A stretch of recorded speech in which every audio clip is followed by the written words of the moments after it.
Your attention for just 2 minutes. It is an honor to introduce Mona. And Karl Marx once remarked that revolutions are the locomotives of history. And the 2011 Egyptian revolution certainly changed Egyptian history and moved it to another stage in that regard. The fact, or the sad fact, that only 2 years later, Egypt experienced yet another revolution, this time a military coup in the classical sense of the word, and Mona has her opinion about that too, I guess, suggests that this locomotive, if you'd like, the Egyptian one, has more than one stop, and there's a rather long way before it will reach its destination. The revolution in 2011, January and February 2011, was from the 5th, yeah, was an exception in Egyptian history in a certain way. Much like other revolutions around the Arab world, as part of this Arab Spring, because the overthrow of Hosni Mubarak was the result of popular uprising rather than a revolution from within the establishment, rather than a coup, if you'd like. It was a bottom-up dynamics that was generated by or driven by economic discontent and political frustration of the masses at the time. And so we are very fortunate, very lucky to have one of the individuals that actually went to Tahrir Square to voice their disapproval of the Mubarak regime and to call for its removal. It is an authentic voice from within the kitchen, if you'd like, of the revolution, where different voices with different backgrounds and interests came together. They joined forces to achieve one single goal: ending corruption, ending the oppressive and exploitive regime of Hosni Mubarak and his associates, one must say. He was not alone. Now, normally when you introduce a speaker, one is expected to talk about their academic merits, if you'd like. And so as lip service, I would like to start by saying that Mona Prince is an assistant professor of literature at the Suez University in Egypt. She's an Egyptian novelist and literary translator. A political and women's rights activist, Prince was a presidential candidate following the Arab Spring. Her recent book, Revolution is My Name, is her memoir, sold outside, courtesy of the Huntley bookstore. This is a memoir of a revolutionary woman, of the first 18 days in Cairo, in Tahrir Square in 2011. Prince Mona is the recipient of the Rescue Scholar Fellowship and is currently a visiting professor at Pitzer and Claremont Mckenna colleges. So that's the lip service, that's the checklist, if you like. But I'd like to say a few words about Mona as an individual, as a person, if you'd like, as a friend. We met only a few months ago when she talked about her book in one departmental event, and we became good friends ever since. I think we are good friends. Okay, we're just acting, as she says. So as you will see in a few minutes, she's the embodiment of the revolution. She's the ideal type revolutionary, if you'd like. If there ever will be a genuine dictionary of the Egyptian revolution of 2011, her face will be on the cover, in my mind. She's opinionated, feisty, courageous, frank, blunt, but also compassionate for the other, writ large. She's a typical Middle Easterner and an exemplary Egyptian in my mind. While our countries found it very difficult to maintain anything other than a cold peace within themselves, Mona and I think, created a wonderful and warm peace between us two. For this, I will be always in depth, and I look forward to our next conversation over mint tea among the trees at the Kravis Center's third floor garden. So without further ado, let me introduce you. Please join me in welcoming Mona to the podium.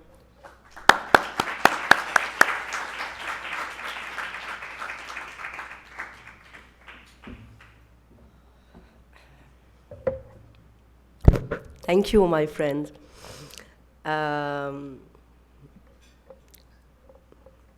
Yes, I would like to say in the beginning that I insisted on having Eli as my as a colleague to introduce this talk because I wanted to make a gesture of the possibility of friendship between Egyptians and Israelis or Arabs and Israelis. I can't fight violence by violence. My personality is like that, and for me is I don't like wars, and there should be ways of solving these conflicts in the Middle East, different ways apart from wars and fighting and all of this. I'm so happy I met Eli here, and like, and that's something that will perhaps make more problems for me in Egypt, since it's like breaking some nationalistic taboos to befriend an Israeli, or even to mention that. But it's time to break taboos, lots of taboos. And I think this is one of the things that revolutions is about. The talk today is about the role of women, youth, and intellectuals in the revolution, in the 25th January revolution in Egypt, which the first phase lasted for 18 days. And which I was witness and participant in it. Over the course of that period, I learned a lot of new things, you know, about Egyptian people, because as you know, like it's a class society of a sort, and so I'm not really into mingling with different classes, especially classes from lower, lower classes, or people who are not in my position as an intellectual and writer and stuff like that. So the first day and I was basically, you know, I'm a writer, so I was kind of, because of the general political situation, which was kind of stagnant at the time, I was not also taking part in anything. You know, I did not have hope that change could happen. You know, I had hopes that social change will happen in the first 5 years of 2000. Like I started to see some witness related to breaking up with conservatism, you know, like this Islamization of Egypt that was going on at the time, because I have seen it all. So I was hoping that there is social change. I did not expect a revolution on a political level. And that would perhaps bring us later to what's happening nowadays in Egypt. And so when there was that call for anger against actually the oppression of the police at the time, it started like that on the 25th of January. People did not think a revolution would really occur, and I just went took to streets to watch what's going on and take pictures, you know. And then I was surprised that thousands and thousands and thousands and thousands of people, even in residential areas, which is quite new for me at least.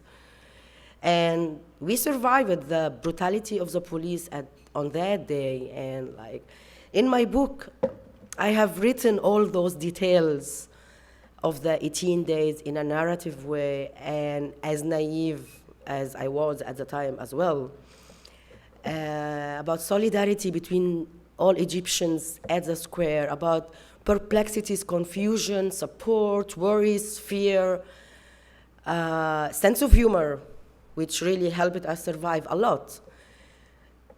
So many details in the book, and like attitudes of family, of friends, of taxi drivers, of bus drivers, of people, of young, of all, like, you know, confrontation with the police, whom we did not want to be beat, and they did not want to beat us, but if they don't, they will be beaten up, so like they had to beat us, you know, like one way or another. And so we were arguing, negotiating with them, okay, beat us softly, act like you're beating us, you know.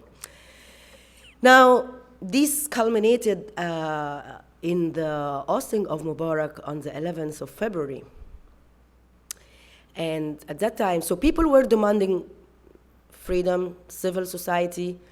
They were against corruption. We were against corruption. We were against people were calling for jobs. better life conditions, normal stuff. It became bigger and it ended with removing Mubarak.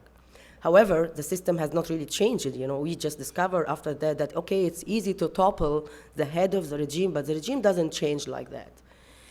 And many things happened afterwards. And after 4 years now, when I have gone through all phases, down with regime, down with military SCAF, down with Muslim Brothers, down with everything.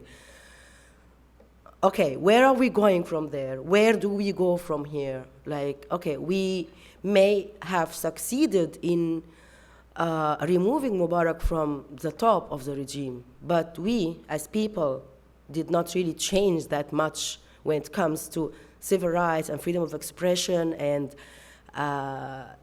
working on change, really. Now, I don't expect from the regime to give me freedom and tell me, go enjoy your life, and we will give you rights. We don't expect them from the regime. Yet, how to demand our rights from such regimes without losing more lives for nothing? Because people kept doing the same things without better results. And I started to question, and I started to question this since November 2011. People, let's think. What has started as a spontaneous uprising should not go on spontaneously.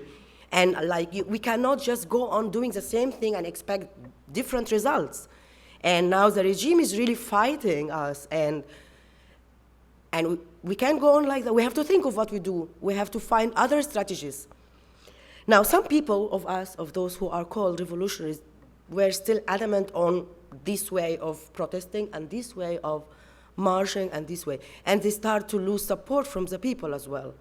Because, economically, the situation is really bad in Egypt nowadays. We don't have tourism at all, and that's a major source of income. And millions of people suffer, because, this is an industry. People work, from the people who sweep floors and clean stuff up until the owner of the establishment.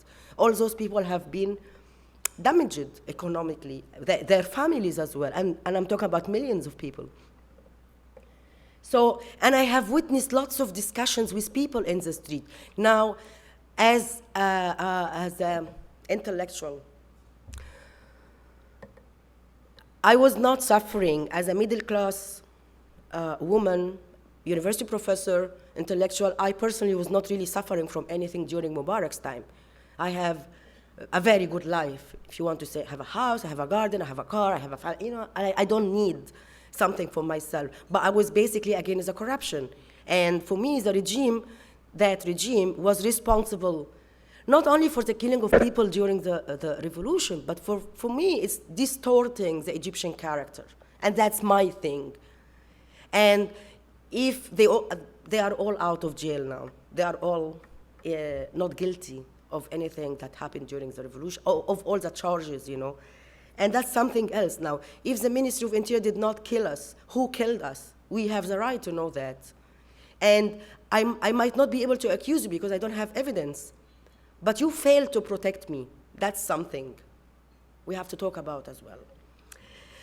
Anyway, now, but for me, the thing is, the regime, I'm not expecting that much from it. What my concern is the people who call themselves revolutionaries. How do we develop from that point in 2011 until today? So some have taken different stances. Few groups still insist on facing the regime like that. And some people find them heroic. I don't find them heroic. I find them stupid. And that's my point of view. We could disagree and agree on that, but that's my point of view. That I don't have sympathy for this kind of actions. I have blamed the Muslim Brothers for putting themselves in this situation in 2013. And I can't tolerate stupidity. I don't like innocent people to be killed, but you put yourselves in that situation. And I'm aware of what the regime is doing. I have to think of other strategies. If you don't want to do that, I can't keep sympathizing when I see that you put other people in danger. for no result, in vain. So recently, now, as intellectuals who participated in the revolution, we had hopes, we participated in that, and we were, at that time, really, there was a lot of freedom of expression at the time. But recently, like the past 4 days, because I have criticized a friend, not exactly a friend, but one of the revolutionists. I know him, his family and everything, and they have been like that since the beginning of the revolution. But for me, I don't approve of that course they take, which makes other people killed and in jail as well, for no reason. And then people keep saying, the regime is oppressing, the regime, the regime, the regime. Okay, so we don't take any responsibility of our actions as well. And I did not like that. And I had to post something about this lobbying of people against, and they are a small group, yet they are making a big noise on Facebook, and I don't like it. And I expressed my point of view. The result was people, like, very few comments were like, we were arguing, we were talking why I am taking this stance, and I'm trying to, talk about it really logically. Then I found massive number of people, hundreds of people getting on Facebook, naming me, and using the dirtiest ever words, sexually assault on me, my family. Things I did not expect to come from people who call themselves revolutionaries, liberal, leftist, progressive. That we talk about our personal life, like, not even personal life. It's like, I'm not supposed to mention the words or the description, but my feeling was that, oh my God, it's like, it's very much like being, perhaps you've heard about all those group sexual attacks and harassment and rape of women in Tahrir Square. That was exactly the same thing. So, it's like 2-3 people get around the victim, which I don't like to use the word, get more people, surround her, start abusing and sexually harassing and raping her. This is what they did on my page on Facebook. They started with 2-3, they kept mentioning their friends and more friends. If you've seen the hundreds of assaults and verbal abuse, and mentioning, and likes, and sharing, thousands. In 3 days, it has become like that.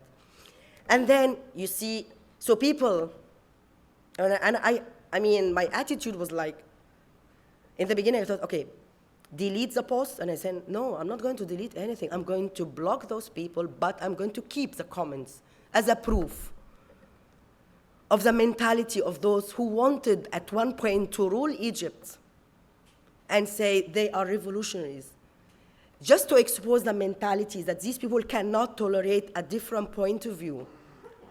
And that's very shameful and very sad. And today, when I was thinking of, because I had planned something else, I was going to glorify the revolution and talk about the book and read from it, and I'm proud that I did that. I'm proud that I was there and I wrote this, and I'm happy of witnessing a moment of power and solidarity in Egypt. Yet, from then to today, and I was like, oh my God, what to talk about today? And should I be that honest and expose all of it? Or no, it's not nice to talk about my country and my people and my colleagues, my revolutionaries. And I said, well, I'm an academic at the very end. And really, I cannot beautify what has happened over the past 4 days. Like, if we don't respect women, those who call themselves liberal, leftist, progressive, some of them, I know them personally. The rest, I didn't, but they just made a party on me. And then the justification was, you wrote a very provocative post against a revolutionary symbol. Okay. It's exactly like a woman being raped because she was wearing a provocative clothes. What kind of an argument is this? You call yourselves liberal, And we're supposed to respect each other, and this is the revolutionary civil powers that want to take Egypt ahead. I just couldn't really take it. And more and more abuse, more and more abuse, and more, like until this morning. I said, okay, I'm sorry, but I have to decide now what to talk about, and I'm not going to be ashamed. I am embarrassed to a certain point to talk about this, but, you know, and of course, when this is filmed, so it's like, when I post it on Facebook, I know what I'm getting as a result, more abuse, because now I defame Egypt. Now I defame the revolution. Now I defame everything. Having Eli introducing me, that will be taken against me. But again, as I said, it's time to break all taboos. And really, like this is for me the revolution. If we cannot change ourselves, we cannot change the regime. That's very, very pretentious to say we can, you know, like shake the regime or, you know, remove it or change it. And we ourselves, the core, the agents of change are like that. And so, I'm sorry, like, I have to bring all of this, you know, but like, that's the reality today. And really, for me, it's not the regime as much as us, because it's us who are supposed to change. If we don't change us, we don't change anything else. And start with respect to women, and respect privacy, and consistency.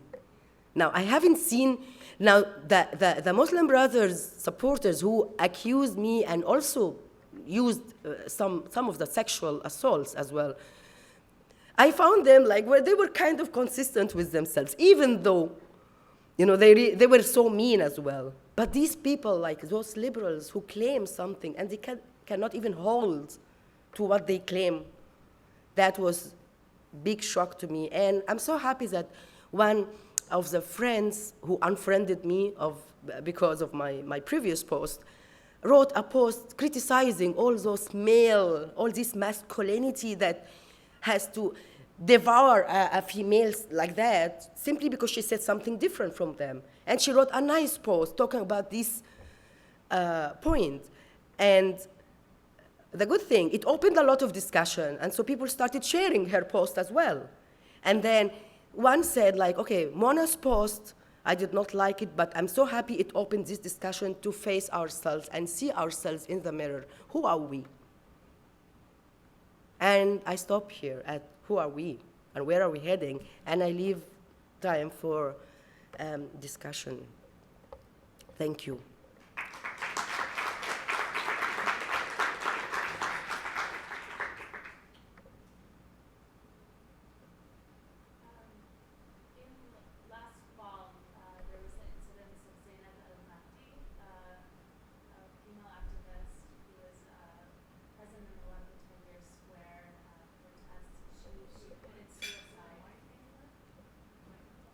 Yeah, a microphone, please.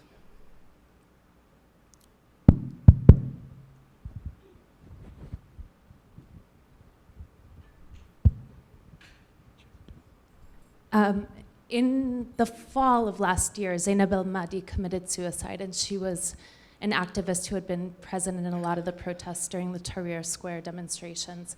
And I'm curious to hear if you think that's a reflection of, in a society where suicide is very taboo and it's not looked down on well, and having such a public figure commit suicide, I'm wondering if that's a reflection of the discouragement that you seem to be professing, or if it's more of in line with a deviant protest behavior, which was what initially, the suicide that initially started the Arab Spring in Tunisia.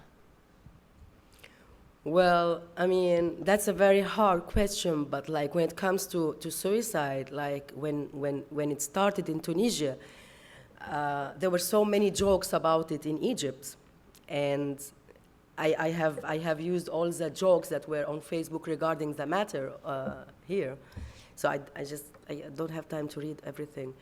But so that was something. And then other Egyptians that before they tried to imitate the Tunisian guy, but like they did not get the same attention.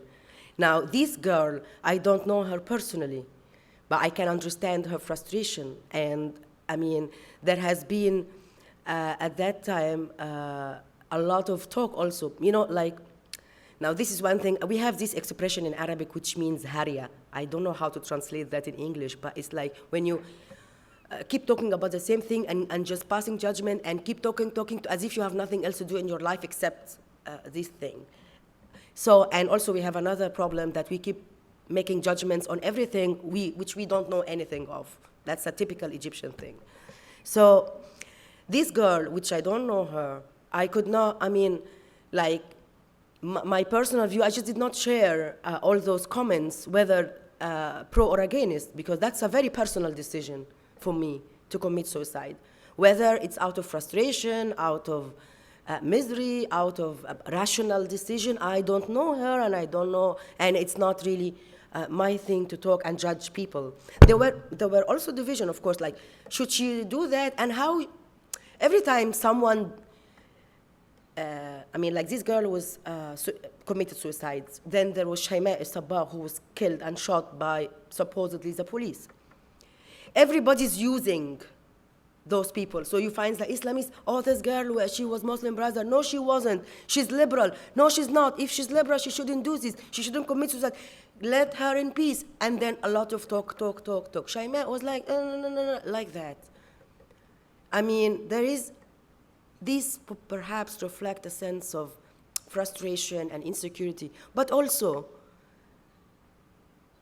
immaturity. And like, you guys are not young. I'm not talking about the teenagers. You know, I'm talking about people my age. Yet they act the same way like teenagers. Now, how do we go from here? And that was the main question. Now, it's very easy for me to keep criticizing the regime. It's very easy. And everybody's doing it on Facebook and wherever. And we are still here, by the way. I mean, not me, but I was in Egypt also, you know. So, and we were not in jail or anything. So it's not, they keep saying, all the revolutionary, all the young people of Egypt are in jail or dead. Come on, stop melodrama. I hate melodrama. I'm sorry, you know. Where are they are all in jail or dead or left Egypt. You know, we are 90 million people, you know, like. So, yeah, I hope this answers your question. Yes? Thank you for coming. I was wondering as an intellectual, how has your activism affected your academic career in Egypt? Has it diminished it or weakened it or strengthened it more? Sorry? How has your activism affected your academic career in Egypt? Has it weakened it or strengthened it? Well, I have been a teacher for 24 years, like 20 years now. I'm 44. So I had no problems until the revolution, actually. And then after the revolution, we have, you know, like when like 30 years with Mubarak, so everybody pro-Mubarak, it's normal. I'm also part of that regime, you know, like, so it's like Mubarak regime, I'm part of it. I work in a state university, and I try to do my best within that context. So, but then the administration of the university changed, yet they, you know, we have a saying that when the regime changes, people follow the regime. So we have this kind of people who always try to flatter and, you know. So at that time, after the revolution, we had the military scav. Then, but that was also like behind the thing, there was this Muslim brother, head of the party of mine. And so I was accused of being a revolutionary and self-destructive, and I was suspended from work for 6 months. And I managed to get back to work after 6 months, like last day before I could be officially fired, you know, as an absent person. A year later, Suez University and Suez City is a conservative place in general, but my role as a teacher is to discuss and open up topics, and we have to face our situation. So at that time, there were clashes between Muslims and Christians, and we discussed the issue in class. At the end of the class, somehow I was accused of insulting religions, Islam. And the students filed a complaint against me, and I found myself on TV referred to disciplinary board by the university president. The president of the university did not talk to me, did not ask me what's wrong, what's going on. Let's have a talk. No, he just wanted to say, and he is of course from an Islamic background, but yani. And so he referred on TV, live. I saw it like that. And I said, oh my God, okay. And then it became bigger and bigger, and the students had a page on Facebook demanding that I am fired from the university and threatening to kill me, Islamic fatwas and stuff like that. My university did not support me. My colleagues did not support me. And I had to go through this for quite a time, you know, like, and I was also afraid at one point because these people, you never know what they could really do. You know, they could crash my car, they could cause me an accident, they could shoot me. I never know what they could really do. And I was afraid but I couldn't go on being afraid. I have to do my work because if I don't go to work, they will fire me because I'm not absent. And that's a big game, you know. And at the very end, I was on TV, different programs addressing the issue, freedom of expression, academic freedom, so that, you know, like academic thing. And then you have the head of my department, who is a Muslim brother. You cannot talk about sex, politics, or religion. And you cannot talk about this. And she is, you know, and now the dean was on TV when he was a vice dean. Why do you talk about Islam? Why don't I talk about Islam? Why don't I discuss the roots of where we are now? I'm an academic. Anyway, as a result, I was suspended from work again. And I was, the head of my department, again, who's Muslim brother, in front of the students, asking me to go out of the class, kind of really kick me out, you know, in front of the students, which is very unprofessional something to do. And I had to go to the police station and make a report about that. Anyway, I applied for a rescue scholarship and I got it, and I'm here because of all of this. That's how it affected my academic life. To the better, you know, like sometimes things happen like that and you're like, oh my God, what's going on? And then you get something better. And I'm happy to be here for 1 year. I'm happy to be part of this community and like to really teach like I like. I don't have any of my students today, but like, oh, here's one. Ali, thanks for coming. So I'm happy that, you know, I got a chance to teach in a real academic context and to discuss ideas openly and like not to be afraid of talking about whatever, you know, like, and so, but like one of the comments on my post also back to that is that someone said there is now the revolutionary terrorism. If you don't say what the revolutionaries say, you're defamed on all levels, you know? And so people start to be afraid to talk about whatever mistakes is going on. And this is something really scary, that revolution becomes so fascist like that. And we fall into the trap of what we were fighting. And so from this to that, like I just don't see how we reach that level. Yet there has to be a point, a starting point to change. And maybe we have to go through all of this, you know, to really start seeing ourselves and questioning ourselves before we question the regime, which somehow is responsible because of all the past years of all the, you know, education system, culture system, you know, the rise of the Islam, and it's complicated. But if we say that we are intellectuals, then I assume that we have abilities, you know, thinking abilities to work on.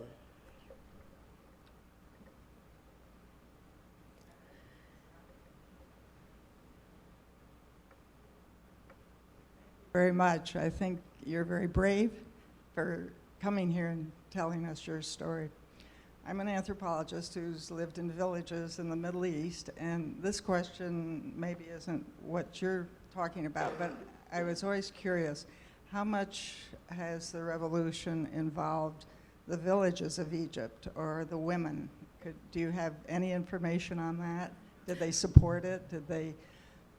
Well, I happen to have a house in a village in Fayoum, so and I was in Tahrir. I mean, like I was in Cairo when this started, so I didn't get a chance to talk, to see what was happening in the village. But what I was told later on by my neighbors who are villagers and my other Cairean and foreign neighbors, they said that the women were holding sticks and protecting the houses. And men were touring around because there had been some kind of vandalization and they were afraid that thieves and things like that happened. So the women were standing with sticks, big sticks, and the guys were touring around firing like in the air just to scare off. Revolution was referred to by one of my neighbors as nothing bad happened to us. Bear in mind that these people are not really, are completely illiterate, and they are not into any kind of politics. They just, want to live like anybody else. But for me, it's like, when I said, I remember very well, like, when I went back to my house, talked to my neighbor, the one at the back, and I said, congratulations, Mubarak is gone. She said, gone where? I said, gone where? Aren't you aware of what's going on in Egypt? And then I said, hasn't the revolution, I guess I was so stupid to ask questions like that as well, like, hasn't the revolution reached here? What revolution? Nothing bad happened here. Like, and I could not see also myself as so detached from the lives of these people. Like, I was like, I assume they know what I know, but they didn't, and that's not really a crime. But then that was, and then the attitude started to change from no, because they're afraid of all the chaos that was happening, and then they start to think about it. Attitudes changed over time, like from against the revolution to pro-revolution to pro-Islamism to against Muslim brothers. It really shifted a lot. And I find that the main advantage of the revolution, that we start to think that everything is brought up to the surface now, bad and good. And this is a very, very important thing. Plus, the barrier of class division is also broken. People talk to each other on buses, in transportation, discuss, heated discussions. It's really, really fascinating when I'm on the bus and I start talking, and then everybody, like, we have a big argument, and then at the very end, everybody shake hands and smile. That's very Egyptian as well. This is what represents for me, is Egyptians, not those fanatics or terrorists who terrorize people by planting bombs here and there in the name of religion or whatever. So.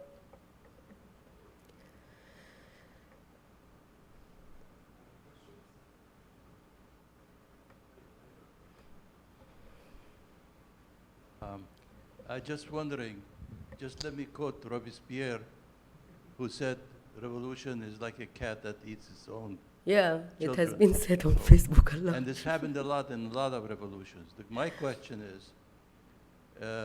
is it time to go underground and not be public when you are opposing a force that is overwhelming? I mean, let's take the Soviet Union. There were a lot undercurrents. They could not, otherwise they end up in jail as an opposition. So they went underground, and with some external help, they were able to topple dictatorship in the Soviet Union. It might happen again with Putin, but who knows? My question is, what do you think about going underground?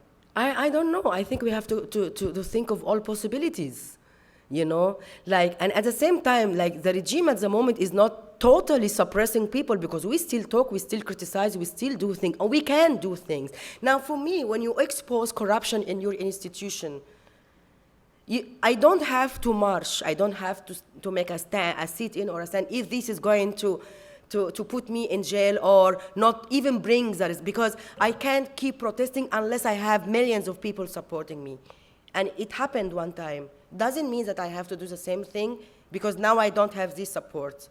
And you cannot talk in the name of people also and say, the people demand. No, the people now want to calm down, work, find solutions for their lives, you know, and they don't care about these talks about democracy and freedom of speech. They don't really care, you know, and I have to respect the people if I'm talking in their name.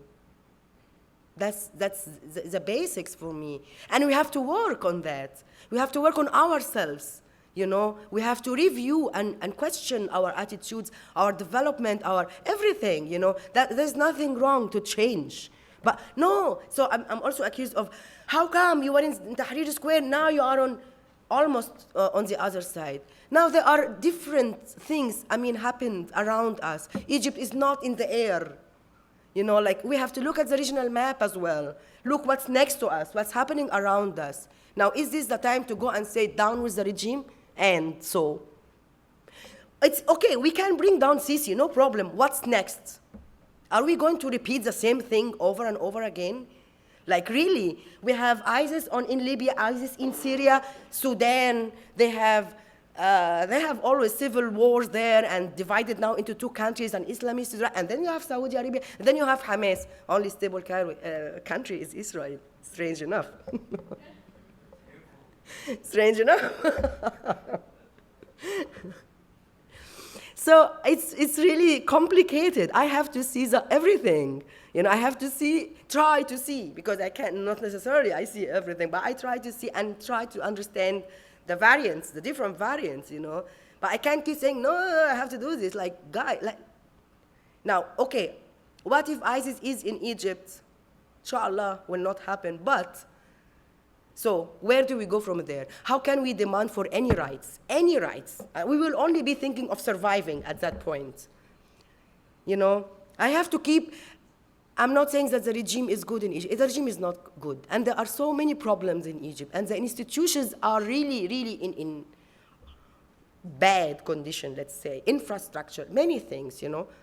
But if I let it all collapse, then where? Although I was one of the people who also said down with everything at one point, you know. But you know, one develops. One changes according to the circumstances. I can't say the same thing. It is not very revolutionary to keep saying, no, that's not revolution for me anymore.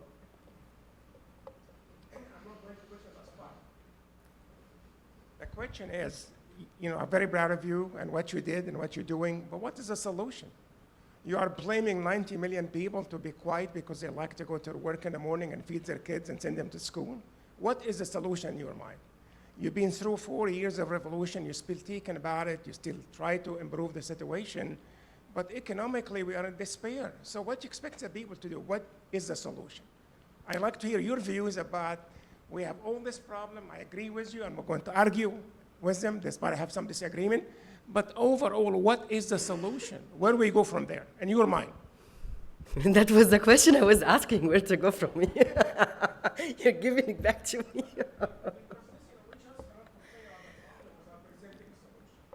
Well, for me, we have to work, we really work with some conscience. We don't have that, you know. As Egyptian, you know, أهلا بن كروت, and I don't know how to say that in English, you know. But the thing is, the change is going to take very long time. When this revolution started, I wrote on Facebook on 11th of February, this is only the beginning. Change takes generations, okay? We have to work, really, really work, and criticize what I know about. I don't want to keep criticizing and attacking blindly things I don't know, I don't have information even about, just to look like I am opposition. That's not my style anyway. So I have to work from within the system. Now it proved, the 4 years before proved that I cannot bring it down, really. Okay, you can remove the top, but you don't bring down the regime. And I don't want to bring it down also at this moment, you know. I have to work from within and try to do. And I was writing, all those people who are, we have parliamentary elections coming. No, we're not going to take part in this dirty game, the people who call themselves revolutionaries. Withdrawing. Now, when you withdraw, that's not politics. You know, for me, put your foot in a tiny place, make it bigger, and work, negotiate. I don't have to be working with people I agree with, but I can't agree. I mean, you can't agree with everyone and have same view like that. We need to work with different people. That's politics. But boycotting or like, and I did that as well, you know, like I have done everything you can imagine, all things. Now I have to think, is it helping or not? Is it helping me move on or not? That's it. So work from within the system. You might want to call me a coward because I'm not going to fight the same way. Fine. You know, like not you, of course, but like, I mean, other people would like to name me like what's happening now on Facebook. I am a coward, I am pro-regime, I am a traitor, and everything else, you know. What can I do? Yani, we have to go on, برضو.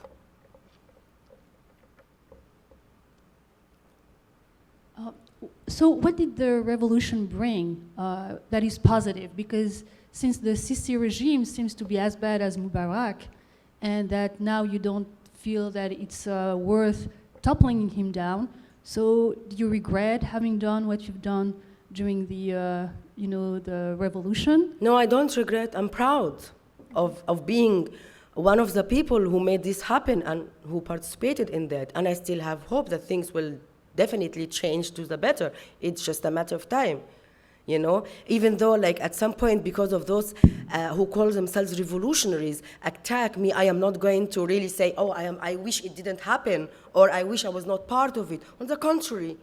Now, of course, they accuse me of writing a book and making money out of it. It's really, you know, disgusting, you know?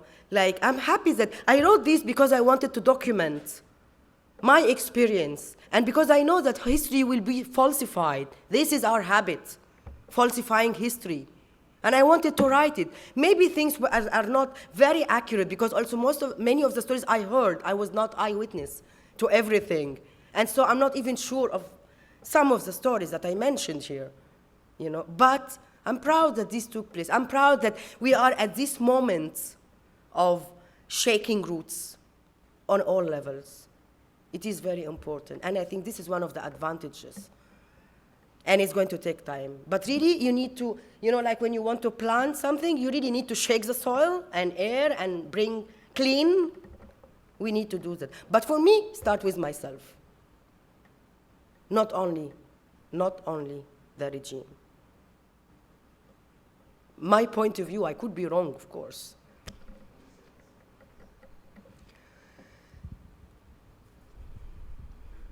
I didn't hear you saying that Sisi is bad as Mubarak, because you mentioned that Sisi is bad as Mubarak, but you didn't say that. Do you agree with what she just said? Is Sisi as bad as Mubarak? And after 4 years? I can't even say Sisi is bad as Mubarak. Mubarak stayed 30 years. Sisi has right, been only 1 year, so we still think. But for me, Sisi did things, I mean, said at least things that quite courageous when he talked about religious revolution. We didn't have a president before who talked like that. Although it is not really his job, but it was something, you know, that we need to question the roots of violence. That's one thing. Right. He demands from the government lots of things. But bear in mind that the Egyptians in general, the government in general, I mean, you can't expect things to happen overnight. It's like you said, it's us and Egypt, but I noticed the West, people are totally against Sisi because, and I talk to many people traveling. That's their problem. Right, and I feel because they're not aware with what's going on. To them, and I would be also, if I'm not from Egypt, if I'm not aware with what's going on, that Sisi, the army took over, and it's too bad. But actually, when I go to Egypt, I don't live in Egypt. I'm Egyptian, but I've been out of Egypt for a long time, but I still go. And I find people are very happy with Sisi. People really want Sisi, not just my friends, or I get in taxis, I get in buses. And even it seems if Sisi is going to be a dictator, I don't know if he is or going to be or he is now, but it seems people want that. And I wonder if people choose dictatorship, would that be democracy? Because people in Egypt realize that's enough. We need somebody to run the country.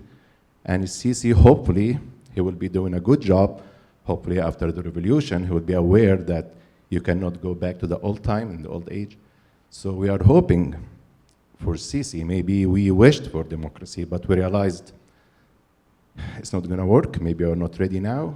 And it seems, from what I see, that really Sisi is getting a lot of support. Of course, forget about the Muslim Brotherhoods, some of the revolutionaries who really wanted to achieve kind of democracy, and sad enough, we couldn't really afford and have in Egypt. So I'll let you to comment on this. I don't want to go on. It was more than a question, I guess. I'm sorry. It was just talking about what I feel. Right. No, yeah, I mean, you're right. I mean, this is like a general feeling in Egypt that people are happy with Sisi, and he's doing things on, like, with you know, like small things, you know, that we privileged people don't think of, like subsidized stuff, like improving the base salaries of the middle class. I mean, really, yani, like when you talk to people in the street, no, they are fine, and they feel like there is even more security now that the Muslim brothers are gone. This is very, very important thing, even though they still you know, plant explosions here and there. Yet people, when they saw this, they thank God that they did not continue ruling Egypt, because Egypt would have been something else. And stability is important. I'm sorry, freedom of expression, democracy are very, very luxurious things for the majority of Egyptians. And I cannot demand them to change their priorities to satisfy my own demands. You know, I can't just keep saying freedom, freedom, democracy, and people really don't care about that now, you know. So eventually things could go in the way that it should go, you know, like diversity, plurality, accepting differences, tolerance.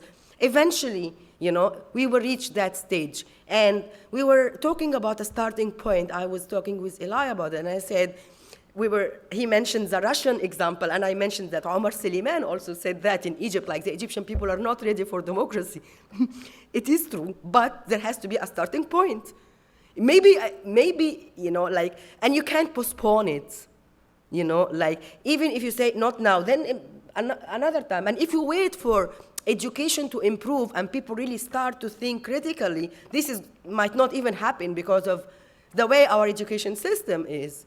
So we have to start and deal with all this, including what's happening to me by different groups, you know. That's part of it. So, you know, for me, now I follow the people, and I trust the Egyptian people very much. They happen to know by nature what is good for them. And they know the risks. And I really, I mean, this is one of the lessons that I learned in Tahrir Square. Trust the people instincts.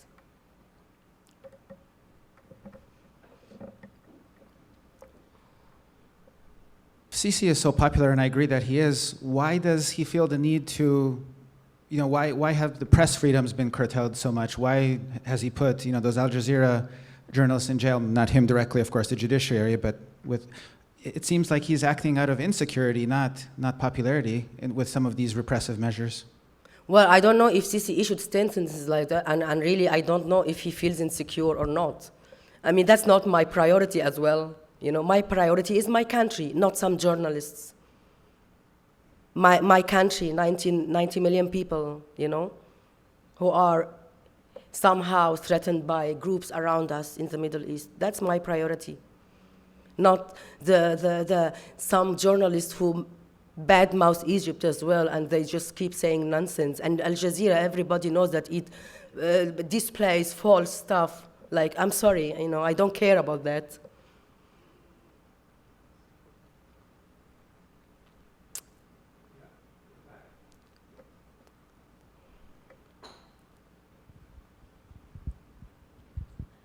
I understand that the Al Jazeera journalists probably weren't important to the Egyptian, like the people. They didn't really care much about that. But when it comes to freedom of expression in like satire shows like Bassem Youssef or stuff like that? Isn't that important for the Egyptian people to see the other side of what the government is doing and just another viewpoint?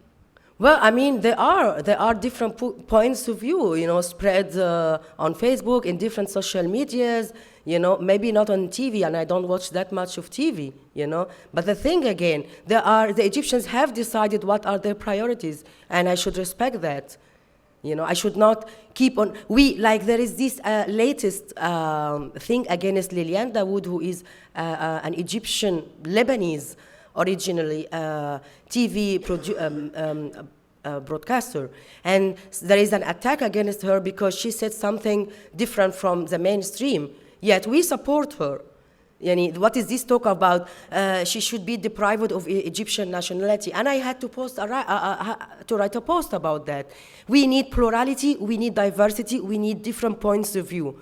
You know what? When Sisi, for example, went to the cathedral and congratulated the Christians, the Copts, for Christmas, I think, I posted because there was attacks on a cafe that people say it's atheist cafe. I jokingly wrote on Facebook and I said, please, Mr. Sisi, on your way back to the presidential palace, pass by the cafe and just say nice words to those atheists because they are also Egyptians, No problem, we talk about things. But for me, again, we do support freedom of expression, but you have to know that it is not the main thing of people. People want to live. Really, economically, it is so bad. You can't, and I always give this example of Robinson Crusoe when he was shipwrecked. It's almost like that now. So first instinctive thing is that search for shelter,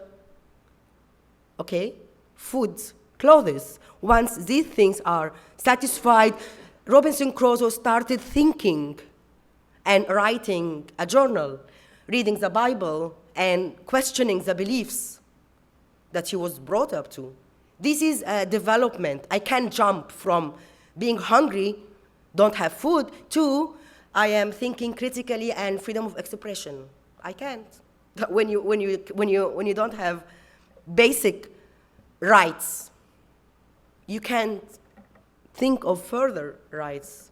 Now, first fulfill the basic needs, which is not really going well at the moment, although there are work on it. Then we talk about higher levels of freedoms and rights and, And I'm trying to do, and that's how I've been accused by the revolutionaries anyway, that I'm thinking and questioning, yet they couldn't tolerate that. They are the same people who are criticizing the regime, but they can't tolerate criticism of our own actions. It's taking some time, but eventually we will reach that level of sophistication that the West hope for us. We're out of time, unfortunately, but as I promised, she was blunt, frank, and provocative all the way through. So please join me in thanking Mona for her talk. Thank you. I'm happy I didn't sneeze in your faces like...